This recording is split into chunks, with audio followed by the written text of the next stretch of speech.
Hey guys, today's show is brought to you in part by LapelYeah.com. They're the coolest pro wrestling enamel pin company who just made me 2 new pins that are available at ColtMerch.com, but they have their own amazing pins. Show your love for pro wrestling anytime by dressing up your jacket, your bag, your hat, or even your suit. Lapel Yeah does custom orders. It's a no-brainer for your merch table, wrestling promotion, podcast, or anything. Follow them on Instagram at LapelYeah, Twitter at LapelYeahPins. Get 25% off your order at LapelYeah.com with the promo code COLT. They ship worldwide. Buy them. Enjoy them. But for now, enjoy the show.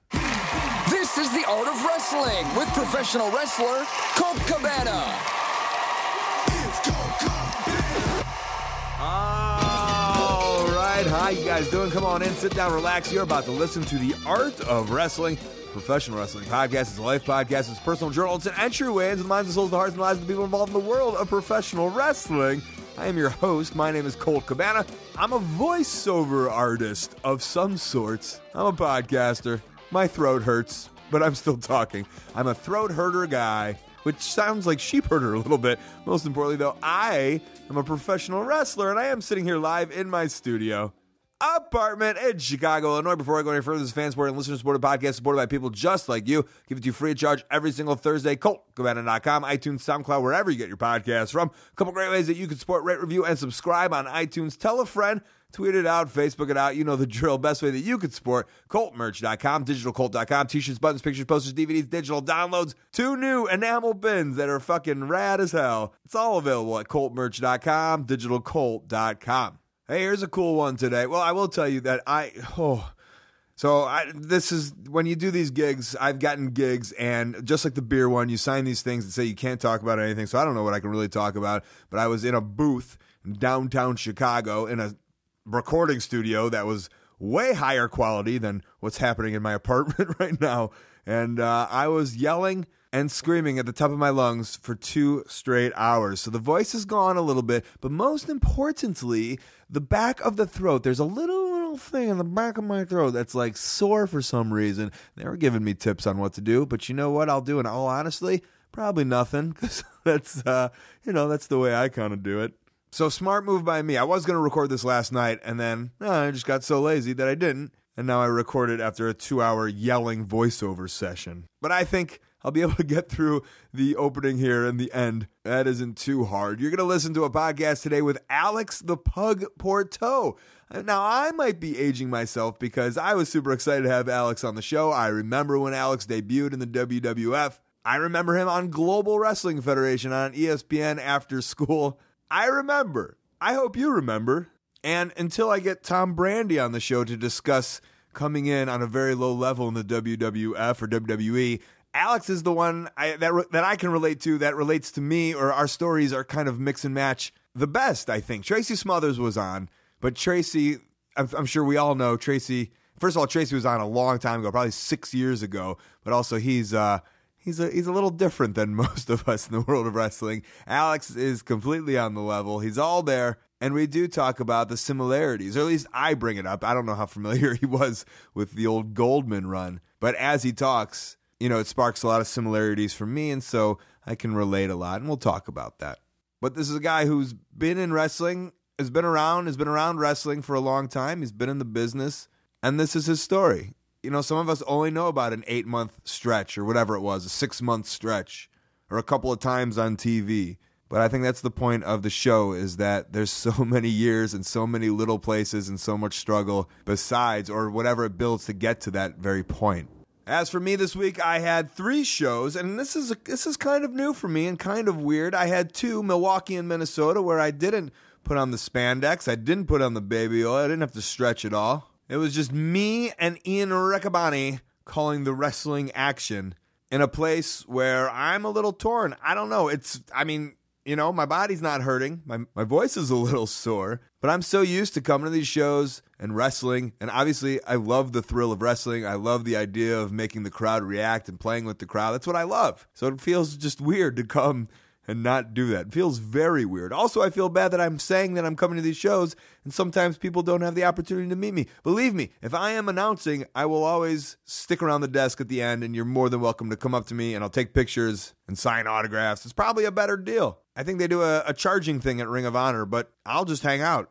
That's the best I can do for you if you're coming to see me live at Ring of Honor. But the next day, I wrestled in Austin, Texas at Wrestle Circus in a mixed tag match, and I was on second, which makes it even better. To me, that's the main event, second or third. I've said that on the show before. Second, third, fourth, that's the main event, because the main event on these indie shows sometimes is 4 hours into a show, the crowd's just a little warped, and I want to get them when they're at their sweet spot, when they're ready to laugh, when they're ready to react, and they did. Austin, Texas has always, I say the same thing about Chicago. It's like we were waiting. AAW, I feel, has done it very well. We were waiting for that sweet, sweet wrestling promotion to come in and bring the whole community together. And as much as I've loved doing the shows at the Mohawk for years over there, I feel that Wrestle Circus has brought it together very well. And I'm excited to continually going back and wrestling in Austin. Other than that, not much to talk about. We can just get into this talk with Alex Pourteau. Song of the week this week is brought to you by Blue Apron. Cooking at home is great when it's set up for you by somebody and they've portioned it all out, and all you got to do is follow some instructions. That's Blue Apron. Less than $10 a meal per person. Do the math. That makes a lot of sense. And on top of cheaper meal options, you're cooking with fresh, high-quality ingredients. Also, there's no weekly commitment, so you can get it delivered whenever you want, depending on what the options. But even so, you can customize your recipes based on what you like. Let's see what they got in store this May. Beef teriyaki stir fry with sugar peas and lime rice.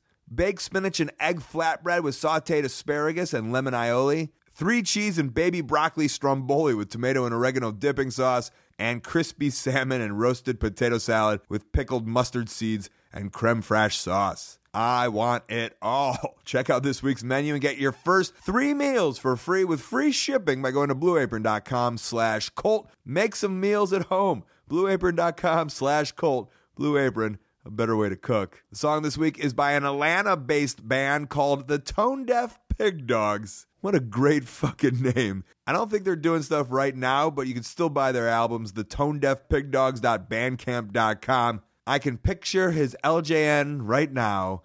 This song is called Big John Stud. Enjoy. We'll be back with Alex the Pug Pourteau. It's been 10 years since we saw each other at FIP, and we roommated together at a hotel. Sal, the promoter, put us together for some reason. I don't know why you, because you live in that area, right? Well, I'm in Orlando. I've been there since '94, but we did some spot shows out in Tampa area. Maybe they put us up that night or something. But why wouldn't you just drive back? Well, I probably could have. I feel you were, or I feel this is how weird my memory is. It's so weird that this is stuff that I remember that you don't remember, but there's stuff that I don't remember. Yeah. You know what I'm saying? Yeah. Were you going to Puerto Rico to wrestle the next day or something like that? Were you touring Puerto Rico or doing any work out there? No, my last thing out there was really in maybe 03, 04. Well, that's when FIP was 06. Okay, yeah, maybe you're right. All right. But I just remember, I don't know, we were roomed together. It was really interesting. I got to know you a little bit. Yeah. And I remember really liking you. And not in a weird, we're rooming together, but right. Yeah, like really because you don't know. And at that time, you were such, in my head, you'd been on television. You were such a veteran of wrestling. And you just don't know how people interact with maybe some of the younger guys or whatever. Yeah, no doubt. I mean, everybody comes across a little bit different after they've had a little, experience in the wrestling business, or seen a little bit of a limelight. Of course, I mean, it wasn't never really nothing real heavy for me, but I was on the roster, with the big guys and the big production. So I was humbled to have you in there, man. And But did you find that experience before? Like sometimes when it comes to that, being around younger guys, or just depending that, like, you take from your experiences before people who have been maybe either shitty to you or not shitty to you, or it's either way, right? Like, sometimes there's older veterans who treat you like shit, and you're like, well, I'm never going to treat anyone like this shit. Or there's guys who take you really under your wing. True. And you're like, I've had that word, like, what a great person this is. I want to do that for other people. Yeah. I mean, I was brought up very old school, with respect, and you always give what was given to you. And to be what does that mean? Well, yeah, right. That can be good and bad, I guess. Well, put it this way, you see the same people coming down the ladder as you did going up. So, be careful how you treat people, how you speak to them. because we're all on the ground at the end of the day. Do you have? But is there guys that you remember who were cool? Who like? Yes. Some of the coolest guys that I was around in the WWF was Undertaker. Yeah, a humble guy. I mean, were you in his gang? What was it called? What were those guys called? Like Savio and you and.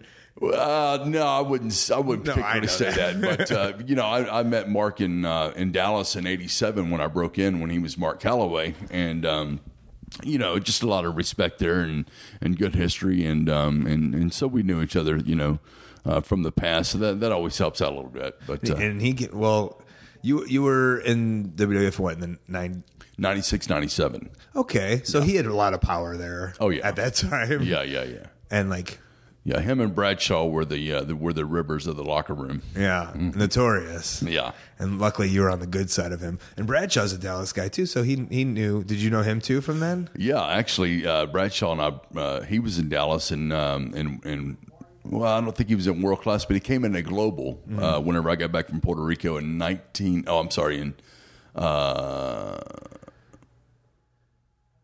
80, no, about 91. That's whenever Bradshaw came in. He came in with Bobby Duncombe Jr. Actually, I think Johnny Mantell and Bill Irwin put those guys together as a team. So, yeah, Bradshaw played some football. I think he played for Los Angeles Raiders and then got cut or something like that, and then he got into pro wrestling. So, but when you go into a locker room like as Alex the Pug Pourteau in 96 or 97, and you're obviously the small guy on the roster. Yeah. It's easy for the big guys to have a go or just not even have a go. Like I can speak from, it's funny because, I think I don't know if we've had the same experience, but we were about the same on the roster. Like, I don't know if you know, like, right. I did right. 2008, 2009. Yeah. We were the Brian Blairs. Yeah. Then, I wish I was the Brian Blair. No, I mean, I shouldn't. I mean, I'm sorry, Brian. I'm sure he's listening. I mean, we were the SD Joneses, maybe. Yeah, I don't even know. okay. But you're low on the totem pole, and they can easily like not give a fuck about you or whatever. Yeah.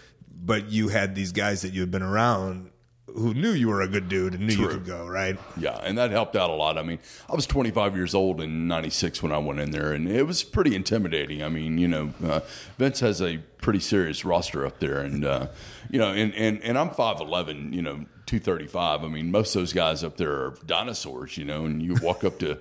you walk up to Farouk or, Ron Simmons, or you walk up to, Gold Dust. I mean, these guys are all, 6'3", 250, 260. Oh, I thought you were saying dinosaurs in age. I was like, I don't think that, I was like, Gold Dust wasn't that old. No. I meant size. They're huge dudes. Oh, yeah. That's so wild. And you snuck in as a 5'11" guy in that time of wrestling, were you like, well, I'm fucked, I'll just do whatever? Did that seem far away to you? Well, I mean, I took it and did what I could with it. I mean, 5'11's nothing. I mean, I'm saying like as a 6 foot guy in 1999 when I broke in, I was like, well, I'll never make it to WWF or WWE. Yeah. But like, I'd love to just wrestle. Mm-hmm. Going to wrestling school, I thought I'd be the smallest guy. Mm-hmm. And I was like kind of one of the bigger guys in my school. Right. So like, if you have the mindset of like in 1987 when you broke in, is that what you said? 87. And being 5'11", were you like, well, I mean, I'll never be in there with these giant guys, but like maybe I'll do some indie stuff or I'll do some smaller stuff. Right. Well, did that make sense? I don't know your mentality. When I first got to Dallas, I mean, I was around guys like Kerry Von Erich and Al Perez, Chris Adams, Jimmy Jack Funk, Bill Irwin, Michael Hayes, and those guys were all big names there, and they were all big guys too. So I immediately walked into bigger guys in the locker room. So yeah, it was I had to work with what I had to work with. Yeah, but what was your mindset? Were you like, I think I can do it, even though I'm a little smaller than all these guys? I did. Yeah, I did. I mean, obviously, I was just. Took what I could and did what Just we'll see how far this goes. Exactly. Yeah. So are you? So you started in Dallas. Where are you from? Shreveport, Louisiana, Bossier City, just 180 miles east of Dallas. Yeah. And I was wondering where that accent comes from. A nice thick. Did your dad have a voice like that? Nah, It's a beautiful voice. Oh, Alex. well, thank you, Colt. Maybe he did. I don't know. Yeah. Do you not know your dad? I do. Yeah, absolutely. He raised me. But, he was a coach for 25 years, football, basketball, track, and taught Louisiana history. So I guess we have we have a lot of similarity in voicing. So in Louisiana, is it just, do you have any brothers or sisters or anything? I did. Yeah, I got one sister. I sure did. And what was like, where'd you guys, so you're an athlete kid, is that what it is? Yes, yeah. My sister was a cheerleader all her life and ran track, and I played football and wrestled in high school 4 years. Mm-hmm. So. And right, so I guess if the people would know you is like you came in with this like amateur gimmick into WWF. Is that correct? Like an amateur wrestling gimmick? A funny story about that is that was totally their idea. They brought us into Creations up there in Titan Towers, and when they flew us in, nobody knew what they were doing really, but we just flew into New York, and I was by myself, and all of a sudden I get in this limousine, and there's Bill Irwin, Tom Brandy, Tony Anthony, and who else was it? Tracy Smothers. Yeah. And it was 5 of us. And matter of fact, Neidhart was in there. They brought him in as the Who. So they bring in 6 of us. Yeah, they bring in. Hold on. What did you think of that when that came out? Like, your honest thoughts. Well, you know what? Jim Neidhart was always so over as himself. So why would they put a hood on him? You thought that right away. Yeah, exactly. You know, but whatever. I mean, I wasn't in the office, Yeah. But they brought us in and took us to New York, and nobody knew we were all coming in together and didn't know what they were going to do with us or anything. So we toured the place and met Vince, and they gave us a bunch of merchandise and stuff. And we went to a place called Creations, and they had asked us what all the gimmicks that we had done. I love that there's a thing called, in my head, it's like a one room. You go in, it does like a full body scan of you, and then it comes out, and they're like, "This is your creation." Like it's not even like it's just a machine. Well, they creation. said, Alex, what all have you done? I said, well, I was one of the Dirty White Boys in Tennessee in '89. I was the Beach Bully in Global, in the early '90s. I was just Alex Pourteau in Puerto Rico and Japan for a long time, and the last thing I told him was I wrestled 4 years in high school before I got into the business, and. So we left with that, and they all everybody kind of did their own interview, on their own. And about a week later, Bruce Prichard called me and said, "Well, you're going to be an amateur wrestler. You just came out of college. You're real green, and we're either going to call you the Pug or the Pit Bull." And at the time, Craig Pittman was in Atlanta for WCW, so obviously he was the Pit Bull. So that's where the Pug came from. What does that even mean? It's just it's a little dog? According to Jim Ross, it's a fighter, tenacious, and so. Did you like the idea of the Pug? You know what? It was a gimmick. Yeah. I'm not really big on gimmicks. I'm really big on just being you. I think that's what makes money. But I always thought like Pug had something to do with like amateur wrestling, I guess, or at least as a kid, Yeah, I exactly. Everybody had their own vision on it. Right. So you weren't one of these guys who did 4 years of college amateur wrestling and they like plucked you out of. No. That was their Kurt Angle.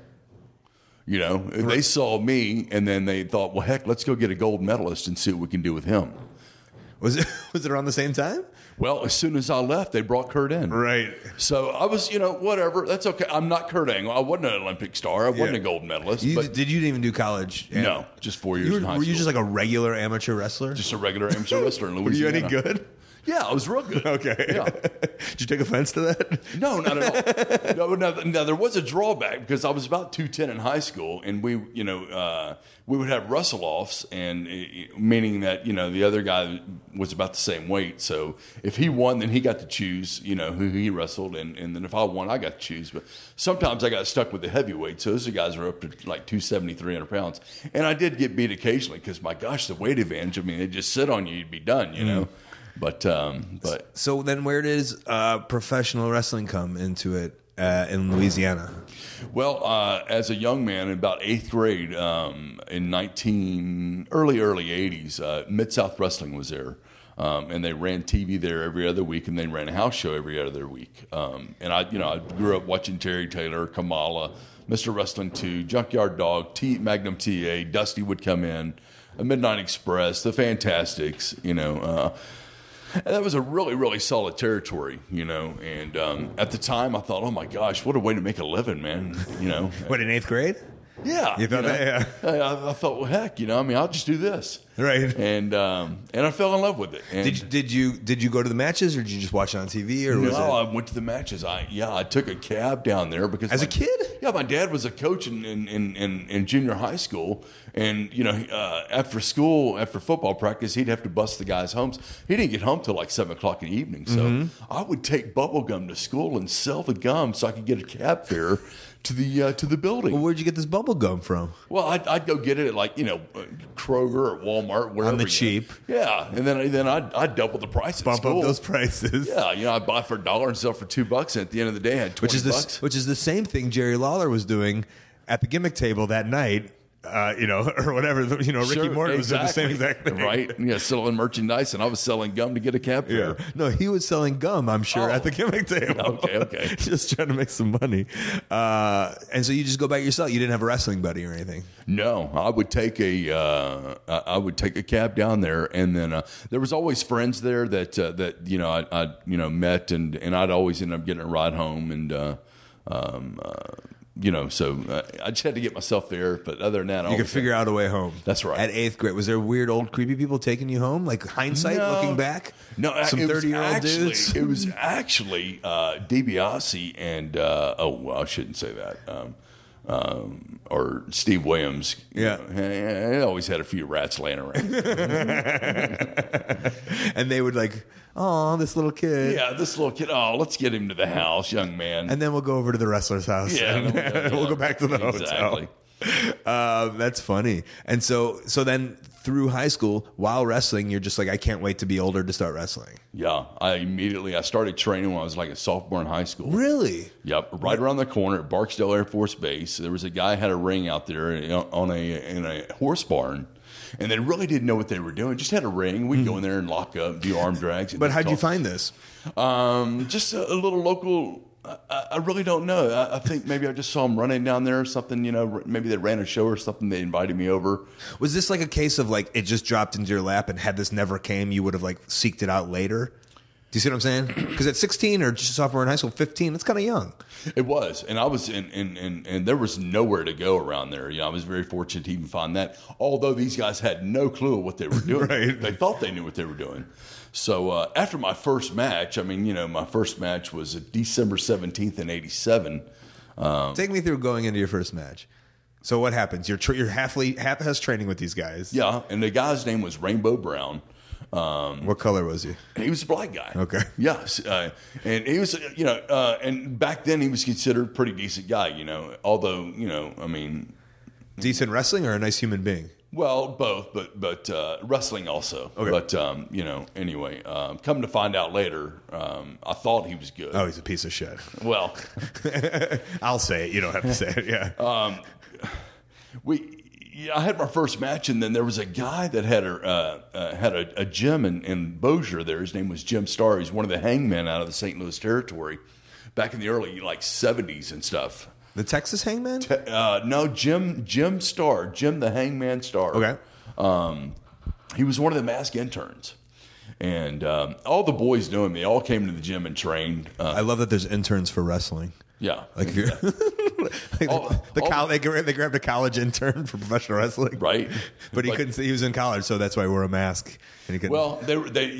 It was a medic gimmick. Okay. But the mask interns, they wore white hoods.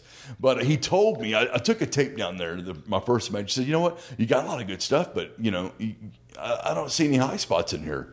For you? Yeah. I said, what do you mean? After your first match? After my first match. I said, what's a high spot? He said, well, see, that's the problem, son. You don't know how to work yet. And he said, I'm getting ready to set a ring up. I've got a guy here that I'm going to train. You want to come in and be the babyface, and I'll just call from outside the ring, and then that way I don't have to be in the ring. And I said, well, absolutely. So I never paid a dime to be trained, probably which is a good thing. Yeah. For you, not for whoever's training you. True. But I got in the ring and the guy snatched a headlock on me, and then Jim Starr's on the outside. He says, okay, one tackle, drop down, give him a hip toss. Mm-hmm. And I was like, what's that?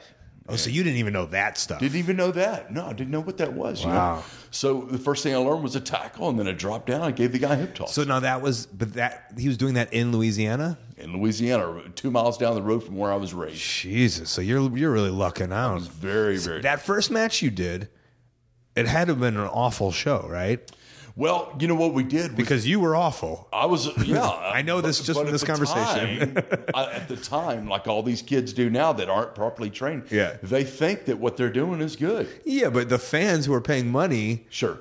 Yeah, they knew, but I didn't. I'm just saying, was it like 20 people? It wasn't 1,000 people at the Armory. No, there was probably a couple hundred people. I think it was. Yeah, it was. It was. Matter of fact, it was on the base there at the gymnasium. But back then, we would sit down and we'd write the match out. We'd say, okay, well, we'll lock up, and then I'll give you a big boot or something. I'll throw you out of the ring. I mean, we just called the whole thing. I mean, And that's what's funny about that is that's 1987, 86, 86. Yeah. And now they're all like called in the ring. That's what we did back in the day. But you're saying in 1986, you guys would write out the whole match. Well, yeah, I mean, yeah. Not that you were some giant star or at the time or whatever. No, but even that concept was still around then. It was, and that was the only way to put it together back then because we didn't know how to work. Right. Yeah. So, when you learn how to work, then you can call it the ring. Yeah. But it's funny. You're right though. We did. We wrote it all out, and we went out there and did it, and what we thought was good, and at the time, we thought that what we were doing was good. Mm-hmm. So Jim Starr's like your hero. Yes, I mean the guy took me under, and he really, really took care of me. As far as training, he really did. Yeah. Okay, so tell me, so Jim Starr's, he finds you, he starts training you, and then is he like your mentor? Well, so to speak. I mean, he was more so training the other guy. Yeah. But Who's the other guy? I was the guinea pig. Who's the other guy? His name was Ray, and Ray he went on to become a worker. He never really did a whole lot. He kind of worked in the area there, but Ray had a lot of rodeo experience, and he wanted to be a pro wrestler. And Jim had a lot of knowledge, and Ray actually went and got the ring. Ray said, "Look, I'll get the ring if you train me." I was wondering, I wonder if it was like. Yeah, like was he paying him a lot of money, or was Jim like, this guy's gonna be the next star? I need somebody to work with. But it was, I'll buy a ring. He's like, look, I'll get the ring if you train me. Mm-hmm. And then Jim's like, well, yeah, but I don't really want to get in there, right? So let's bring in Alex, and then we'll all do this to be a bumping dummy. So, and then the story goes on to say, World Class was in Shreveport at a monster truck show, and they had the Von Erichs there and the Freebirds, and I think Akbar was there, out there with somebody. Matter of fact, I know he's there because he's part of the story. I took a TV and a VCR down to the arena. I backed it up and I took it, and this is back when you just walk in the arena. I backed my truck up and took the TV and the VCR and went and plugged it in, and I went and found Akbar. And you sat him down? Yeah, I said, hey, I've got something I'd like for you to see, sir, and just, see if you can, observe this for me and give me an idea for something you can do for me. And I showed him my match. Where'd you get the balls to do this? Brother, I was so hungry for it. I was so hungry. That was my next step. I had, was this your plan? Did you think of this? This was me. Okay. I had an old 77 Ford pickup. I took a TV from the house and a VCR. I took that same tape that I showed Jim Starr and he told you sucked in. Well, I had told him that this was a tape prior to being trained properly. Yeah, Jay. And he said, "Well, Alex, you've got a good look, kid, but I might be able to, I might have some TV for you over in Dallas." And so about 2 weeks later, I took a bus to Dallas. It cost me $75, and my first match was with Cowboy Tony Falk on TV. So just losing. Yeah, absolutely. I was just there to get guys over. You took that bus just to there and back. Yeah. You weren't moving or anything. No, I just did Dallas, 180 miles down the road. I was a senior in high school. Okay. So I went to Dallas on Friday night. Didn't you have any games or sports or anything? No. Was it season? We were out of season. Okay. Yeah. But we would shoot the TV on Saturday morning. It would show on Saturday nights, and then on Monday I'd be in classroom. And everybody say, "Hey, man, we saw you on World Class Saturday night." You know, Nice. so that was cool. You know, Yeah. I mean, I was still in high school. I was going over making shots in Dallas. You know, weekly. Those were Saturday morning shows there. And well, what they did was they had a Friday house show at the Sportatorium, and then Saturday mornings they shot their TV. Did you do the Friday house show? No. You couldn't make it on time. Well, no, all those guys were the top guys. Did you feel like a real star in high school? Or were you already? I did. I mean, I was like, man, because I mean, you know, I was. You know, that night I had worked with Tony Falk, but I went on to work with Chris Adams, Al Perez, Jimmy Jack Funk, Kerry and Kevin Von Erich. I mean, so yeah, I mean, you wrestle these guys and then you're going to class on Monday. yeah, I was in high school wrestling these guys. Yeah. You know, so That's amazing. Do you move down to Dallas or do you? well, I was there, and in the process of World Class kind of, you know, fading out, Jerry Jarrett come in there with Jeff, and they knew my work. You know, they saw me coming up. They knew I was young and eager to get in the business. And Jerry Jarrett walked up to me and said, "Do you want to go to Tennessee and be one of the Dirty White Boys?" So that was my first real initial character break, you know, getting my, you know. And before that, in Global, you were just an underneath guy the whole time? Well, Global was after that. I'm sorry, in World Class. Yeah, I was just going in there getting guys over. Never went over. And so Jerry, he's the guy that picks the people to be like, hey, let's give him a little bit of a gimmick, or let's give him a little bit of a. Well, Jerry had USWA going on too, and they were coming in, you know, just. But those guys who are the underneath guys for so long in those promotions, they obviously are like hoping that someone like plucks them out and says, hey, we want to, you know, I'm going to send you here, and you're going to be a thing. Instead of being an underneath guy to Tony Falk and all these guys. Exactly, and that's exactly what Jerry did, and I'm so honored. I mean, it was, you know, for somebody to walk up and say, "Hey, do you want to be one of the Dirty White Boys?" Lenny Denton and Tony Anthony, you know, were the original team, and Lenny had gone back to Portland, so I was the first one to replace Lenny Denton in that team. So, And then did you move to Memphis? I did. At what age? I worked in Memphis in 1989.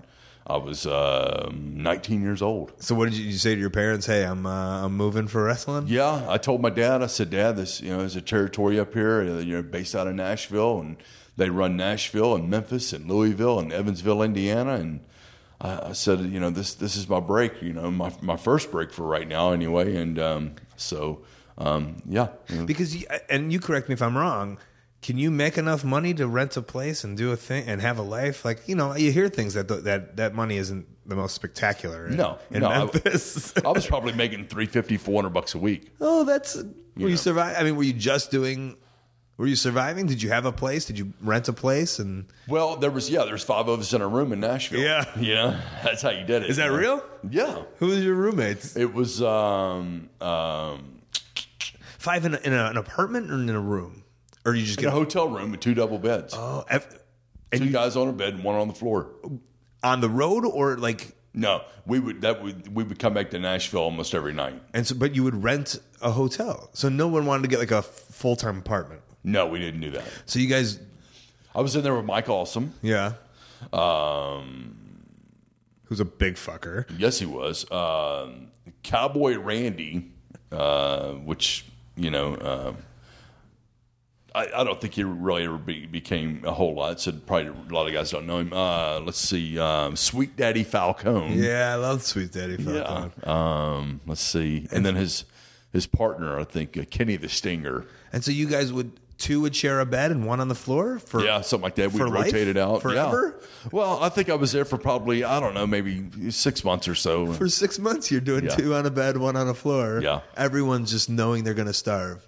Yeah. And what? Like hoping there's an end game, hoping like they become the star of the territory? Either that or get called to WCW where you could actually get a contract. You know, I mean, the point of that time was just to get work and learn how to work, you know. And I was working with Tony Anthony, one of the best tag team guys ever. And I was working with the Southern Rockers, which was Rex King and Steve Dahl.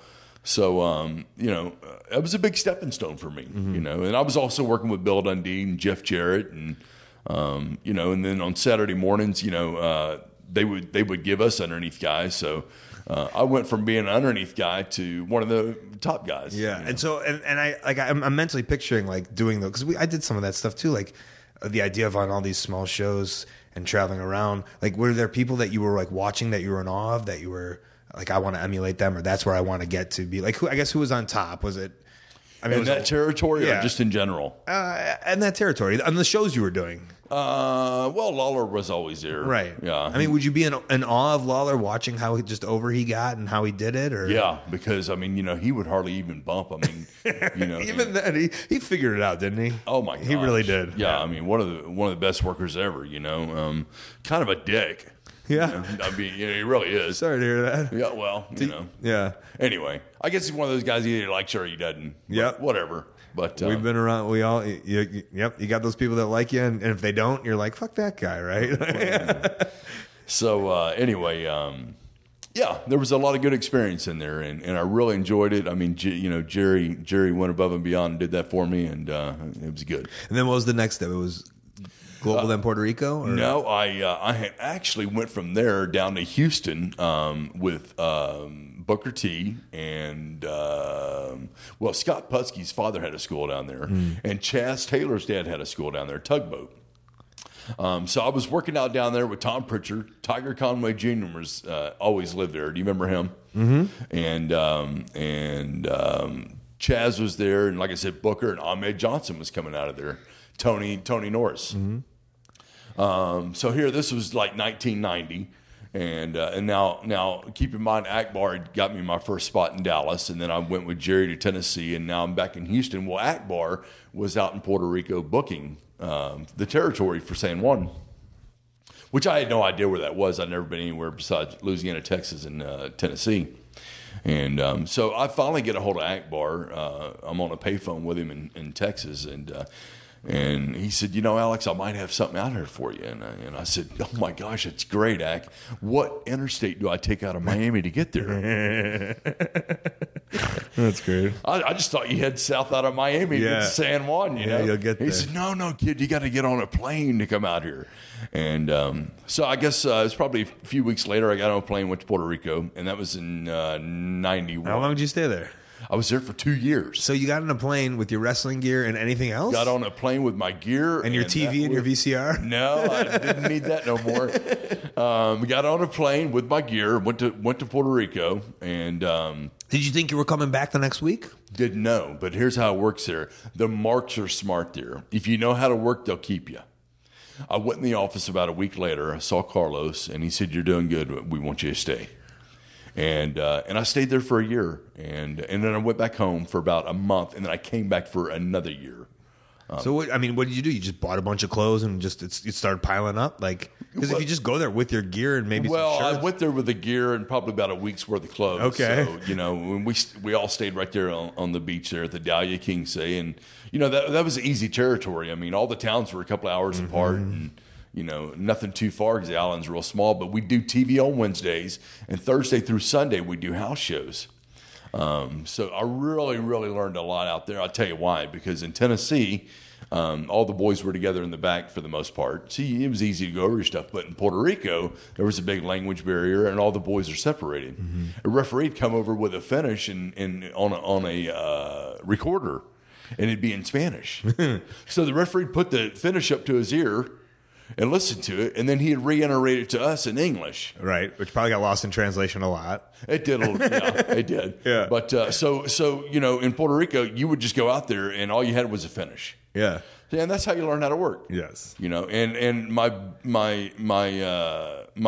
biggest run out there was with Ricky Santana. He was really over babyface out there. So Ricky really helped me out a lot. Now, there's stories of like that's how we learned how to work. They came over. I've heard those things, but there had to have been some really shitty matches.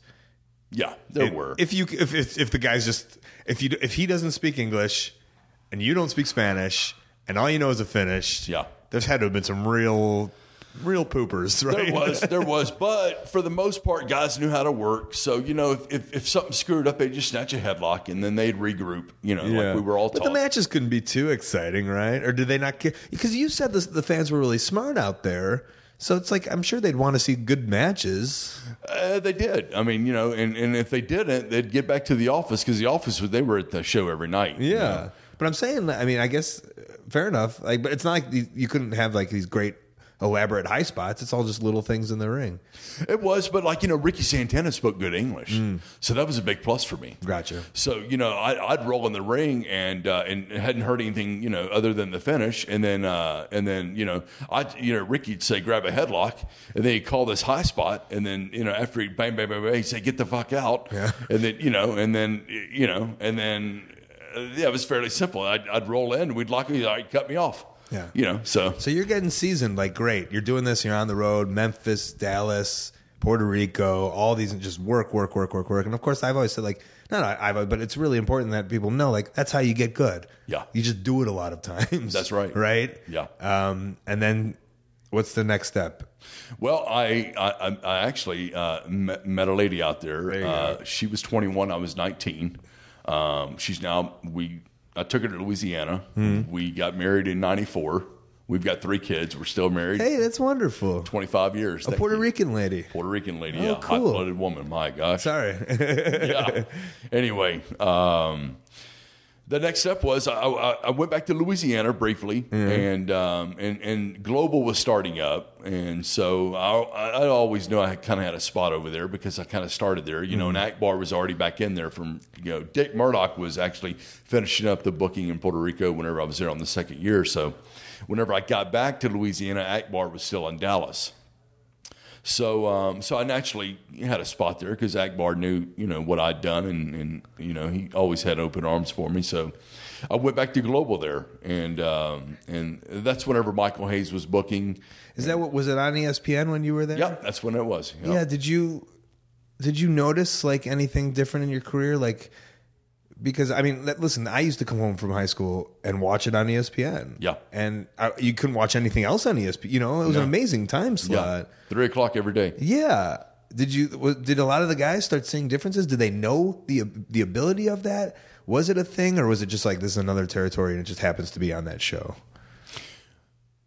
Well, no, it was a big thing, because it was something that, at the time, Tennessee was almost done. Puerto Rico was still a territory, but there was really not a lot left out there. So Global was a big thing, and to be in Global was a real honor, and I mean, they were bringing in guys like Buff Bagwell, 1-2-3 Kid, Steve Kern would come in, Tom Prichard. So there was a lot of guys that didn't really have deals yet that were still coming in there. So that was a big thing. Global was big, Bradshaw got his start in there with, Bobby Duncombe Jr., G.I. Bro, Ahmed Johnson. Yeah. The Handsome Stranger was. Yeah, and they had all these veterans in there, like Johnny Mantell and Bill Irwin. Akbar was there.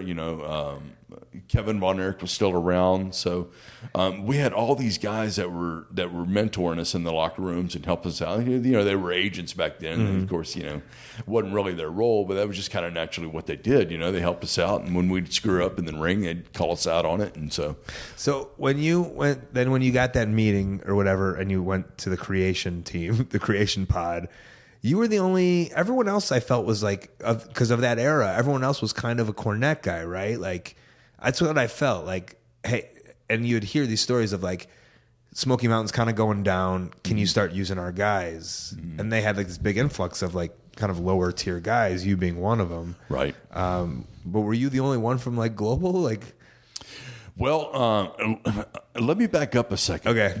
When I was in 8th grade going to Mid-South, and I didn't tell you this yet, I became friends with Jim Cornette. The Midnight Express they were my tag team. I mean, they were the shit, And I skipped football practice one day to go have pizza with Cornette. And because he got you to pay for it as an 8th grader. I love, like, that's a still. It probably did. Yeah, but do you know Kenny Bolin? Yeah, like, that's a scam Kenny Bolin would do to get an 8th grader to buy pizza for him, and I know they're buddies, right? Yeah. Okay, but and that was a big thing, I mean, I was a freshman in high school, and I skipped football practice to go have pizza with Cornette the night before the TV tapings in Mid-South, and that was a big thing. That was before I even started training, So he was a really big inspiration to me, and it was Jim Cornette's always been a heel. You know, so it was rare to have a friendship with a guy like that, you know, and I think he saw the hunger that I had for the business, and you know, I mean, as a mark and as a fan. So anyway, yeah, I just backed you up since you said Jim Cornette guy. No. So originally, I really was a Jim Cornette guy. Yeah, well, that's what I'm saying. So that kind of makes sense. I wonder if he like threw you in that equation of these guys he was trying to get jobs. Well, you know, when I moved, long story short, after Global, as Global was going on, Kendo Nagasaki lived in Dallas. He had come. Do you remember Kendo? Yeah, of course. He came down to the show sporadically, and he said, "Alex, you want to go to Japan?" And I said, "Yes, sir. I'd love to go to Japan." And anyway, he asked Bradshaw, he asked Manny Fernandez, he asked Booker T. I think Buddy Landell went over for us a couple of times. You know, Stevie Ray and Ahmed Johnson. So we ended up doing like 10 tours in Japan just for Kendo. And what was he with? Who? That was with NOW, which was just now Network of Wrestling. But I tagged with Bob Orton Jr. over there, and had a lot of, you know, Japan's phenomenal. I mean, style's totally different, and it changed my work tremendously. I became much stiffer, but in a good way. Anyway, so when I came back from Japan and wrapped up in 93, we were there in 1993, Global was actually kind of folding. It was almost done, you know. This is the very last run that Global had, was when Jim Crockett actually came back to Dallas. I think he had a couple ice cream shops or something, but I think he wanted to make one more little run out of that. You know, he's trying to do something. He'd already lost Crockett Promotions or whatever, but anyway, there was one last little loop there that he ran, Oklahoma or whatever, a couple other spot shows, and all the guys didn't get paid. Nobody got paid.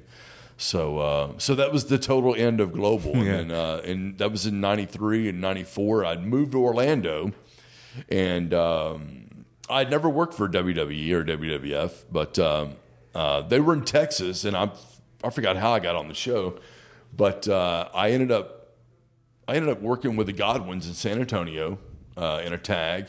And then the next night, I had a tag match, and I just finished up with the tag match. I came back through the curtain there, and Goldust and X-Pac were on next.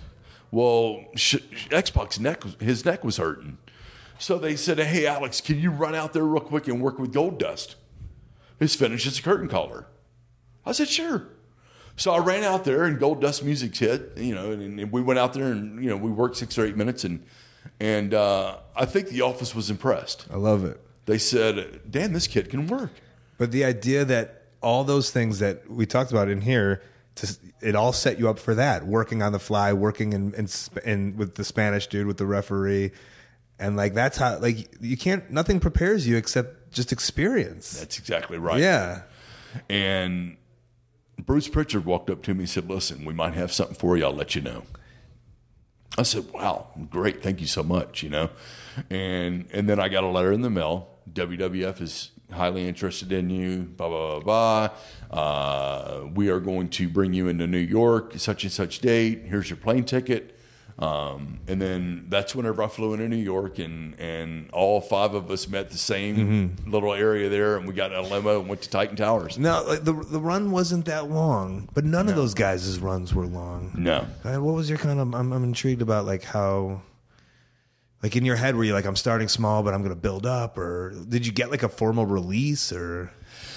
Not really, you know. I know it was different back then. It wasn't as corporate. It was different. You know, I was on a nightly deal.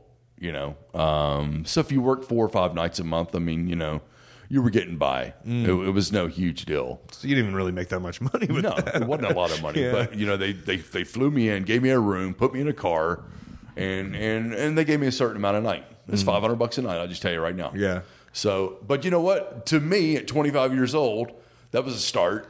It was, you know, that was a big thing. Yeah. I said, "Hey, I'll take it." Right. You know, but we all had the same deal. But knowing the potential of where the growth can get you, right? Sure. As opposed to being in Dallas or Memphis. Right. You look and you go, "Oh, the Undertaker's a millionaire probably," or Shawn Michaels or whatever. Yeah. And so, but you were just going to go, hoping that it would turn into something, or just like I'll just see where it takes me? Well, yeah, I thought, oh my gosh, I've hit it. This is it.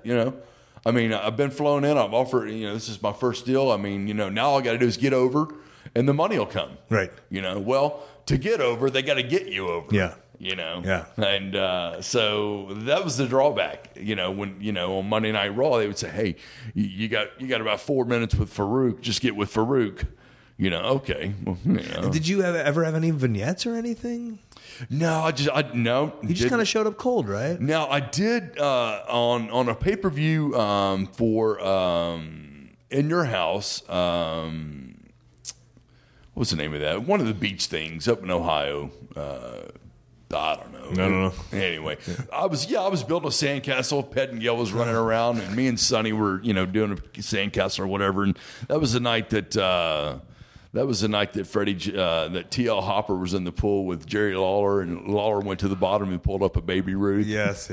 What television! And then Mark Merrow was there with Sable, and Goldust was there. So that was somewhat of a vignette, I guess. But yeah. And then, so did you eventually? Did the calls stop coming, or did they say, "Hey, I think we're going to wind this down a little bit"? Well, they would back then. Here's the drawback: is they only did one pay-per-view a month back then. Mm-hmm. They would bring us all in on the pay-per-views, just for on standby. We never really worked any pay-per-views. But Monday night they had a live Raw, and then they would shoot 3 other tapings for Raw, and then Cornette and Lawler would call them live as they were on those other Mondays. Mm-hmm. You follow me? Mm-hmm.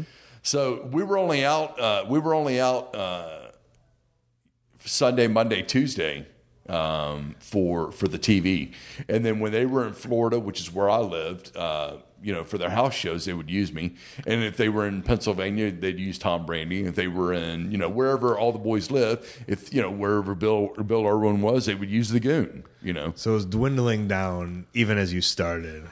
Yeah, we knew what they were there. We knew what they had brought us. You weren't for. really full time on the road as full time as it was. No, we did some international tours. Yeah, went over to Germany. We did like 10 cities in 12 days over there. But what were you doing to?